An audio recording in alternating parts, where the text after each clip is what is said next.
Thank you all for coming this evening to discuss a very unpleasant chapter in the history of Palestine, a very difficult historical chapter that continues until today, and hopefully with some insights about how to have a better future for all of us who live there, Arabs and Jews alike. I would like to start by the way I start the book and talk about a certain building that does not exist anymore in the city of Tel Aviv, which was called at the time the Red Building. This building that is now an American hotel in Tel Aviv, Sheraton Hotel, used to be the headquarters of the Jewish underground in the mandatory period. In fact, in the late mandatory period. Britain, the mandatory period in Palestine was between 1918 and 1948, when Britain ruled Palestine.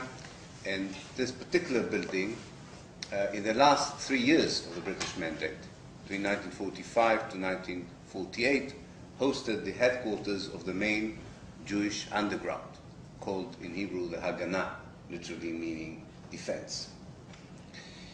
It was called the Red Building because it was previously, before it turned into a headquarters of a military organization, it was the headquarters of the Jewish trade union movement in Palestine, which saw itself as part of the international socialist organizations, and the Red House was meant to represent the socialist color, if you want, of that very particular building.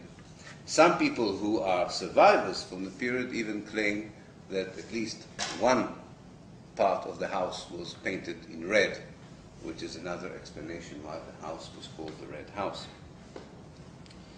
Now, this building must have been a very beautiful one because we have the pictures from that building. As I say, unfortunately, we cannot visit the building today as it has become an American hotel. In this building,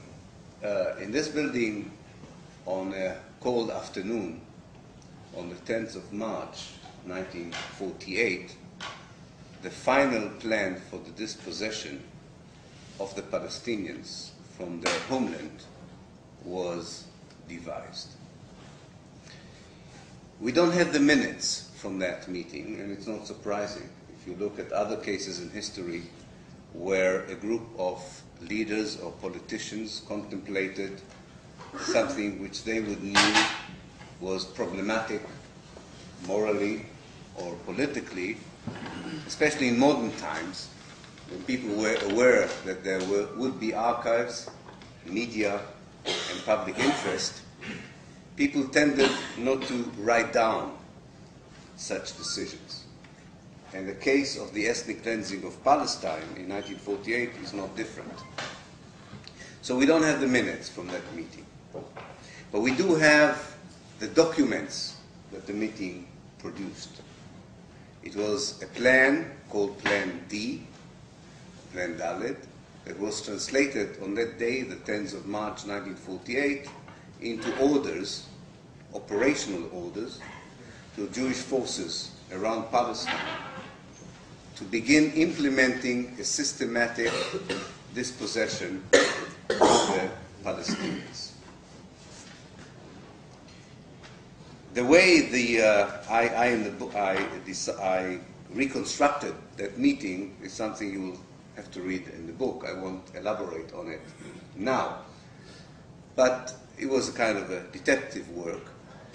But basically, I think that today, in 2006, unlike, let's say, 10 years ago, if I would face an Israeli audience and I would say that I've come to the conclusion that on the 10th of March 1948, the Jewish leadership had finally decided to systematically dispossess the Palestinians, this very fact by itself would not be objective. Whereas 10 years ago, people would say, no, this is a myth, you have made it up, which is something I will come back to in the end of my talk about the present atmosphere in Israel. So going back to that date in history, the 10th of March 1948, it's actually a date in which a certain ideological process culminates and matures within the political thought and thinking of the Zionist leadership. I don't want to recap the whole history of the Zionist movement. I hope some of you, maybe all of you, know some of that history, and maybe some of you, all of you, know all of its history. But to make it short, I would say that it would be fair to say that the Zionist movement began in the late 19th century as an attempt to find the Jews in Europe a safe haven from prosecution and anti-Semitism on the one hand, and the second, to allow the Jews to become a nation like so many other ethnic groups in Europe became in the mid-19th century in what was called the Spring of Nations, actually beginning in 1848. So the basic idea emerged in the heart of Europe, in Central Europe in fact, and in Eastern Europe. The Jews were, A, facing grave dangers of survival and existence, and secondly, that Judaism was not just a religion, but was also a national movement. Now, in order to become a nation, and in order to find a safe haven, you need a territory. And it's not surprising that when Zionism began, several territories were offered, not only Palestine. From Argentina through the United States to Uganda in Africa, and finally to Palestine, all kinds of destinations were suggested by the small group of Jews in Eastern and Central Europe who thought that they found a solution for what was called then in Europe the Jewish problem. They were not very popular, by the way, amongst the Jews with any of the solutions that they offered. For whatever historical reasons, and for whatever ideological reasons, and one should even say for whatever religious reasons, they eventually opted for Palestine. And here, the moral story of Zionism that began as a reasonable chapter in the history of a group that was victimized in Europe throughout the centuries, becomes a simple story of colonialism. We don't have that many cases, by the way, in history where such a rapid transformation occurs from a group that is victimized for so many years that in a very brief historical moment becomes, if you want, turns from being colonized to become colonizers.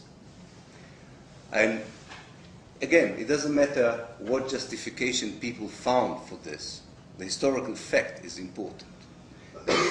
The moment Zionism or the Jewish national movement focused on Palestine as the place that would offer the two solutions to the two problems, the danger of Jewish annihilation in Europe on the one hand, and the need of the Jews to be a nation like all the other nations on the other, the moment Palestine was chosen as the venue, as the territory for these two solutions, the Zionist project became became a colonialist project. And why did it become a colonialist project? Because Palestine was inhabited by indigenous native people. And that particular date I was mentioning, the 10th of March 1948, ended a long process, and we should realize it was a long process, of Zionist thinking and debating that starts in 1882 when the first Zionist settlers set foot in Palestine.